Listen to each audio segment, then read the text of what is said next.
என்னதான் இன்னைக்கு புது புது கார்கள் புது புது டிசைனில் களத்தில் இறங்கினாலும் இந்த ஜீப் அப்படிங்கிற ஒரு மந்திர சொல் காலத்தால் என்றைக்குமே அழியாதுங்க. இன்றைக்கி நம்மக்கிட்ட நிறைய பேர் நினைக்கிறது என்னென்னா, இந்த மாதிரி பழைய ஜீப் எடுத்து நம்ம சர்வீஸ் பண்ணி ஈஸியாக மெயின்டைன் பண்ண முடியுமா அப்படின்னு நிறைய பேர் ஒரு ஆச்சரியத்தோடு கேட்டுட்ருக்குறீங்க. ரொம்பவே ஈஸிங்க. இந்த நம்ம ஓல்டு ஜீப்பை மெயின்டைன் பண்ணுறது ரொம்பவே ஈஸி. எல்லா ஸ்பேர்ஸும் கிடைக்கும். சரியான மெக்கானிக் நம்ம அணுகுனோம்னா போதும், எல்லா ஸ்பேர்ஸும் இம்மீடியட்டாக உடனே நமக்கு கிடச்சிருங்க. இது மெயின்டெனன்ஸ் ரொம்ப ரொம்ப சுலபங்க. லைஃப்பில் ஒரு டைம் இந்த வண்டி யூஸ் பண்ணிட்டோம்னா திரும்ப வேறு எந்த வண்டி ஓட்டினாலும் இதோட கன்வீனியன்ட் நம்ம கிடைக்கவே கிடைக்காதுங்க. இதெல்லாம் பழைய வண்டி இடைக்கு தான் போடணும், எதுக்கும் பிரயோஜனம் இல்லை அப்படின்னு சொல்லுவாங்க.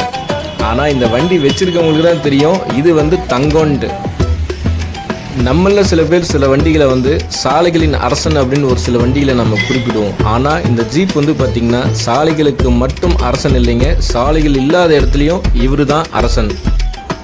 நம்ம ஊரில் இந்த வண்டியை பிடிக்காத ஆளுங்களே இருக்க முடியாதுங்க. சின்ன குழந்தையிலேருந்து பெரியவங்க வரைக்கும் ஜீப்புக்குன்னு பார்த்திங்கன்னா ஒரு தனி ரசிகர் கூட்டமே இருக்குது. இந்த மாதிரி ஜீப்கள் பார்த்திங்கன்னா ஒரு முறை வாங்கிட்டோம்னா இந்த ஜீப் பார்த்திங்கன்னா வாழ்நாள் முழுக்க நம்ம கூட பயணிக்குங்க. நம்ம ஊரில் ஒரு சில வண்டி நம்ம ஜென்ரேஷன் வெஹிக்கிள்னு சொல்லுவோம். ஆமாங்க, இந்த ஜீப்பு பார்த்திங்கன்னா ஜென்ரேஷன் வெஹிக்கிள் தான். இதை சரியான முறையில் பராமரிப்பு பண்ணி பாதுகாத்தோம்னா அடுத்த தலைமுறைக்கு இதை நம்ம ஒரு பரிசாக கொடுக்கலாங்க. அந்த அளவுக்கு பார்த்திங்கன்னா ஒரு தரமான வண்டி தாங்க ஜீப்பு. இந்த மாதிரி ஜீப் நம்ம வீட்டில் பார்த்திங்கன்னா நிற்கும்போது அதோட மரியாதையும் அடையாளமே பார்த்திங்கன்னா ஒரு தனித்துவமாக இருக்குங்க.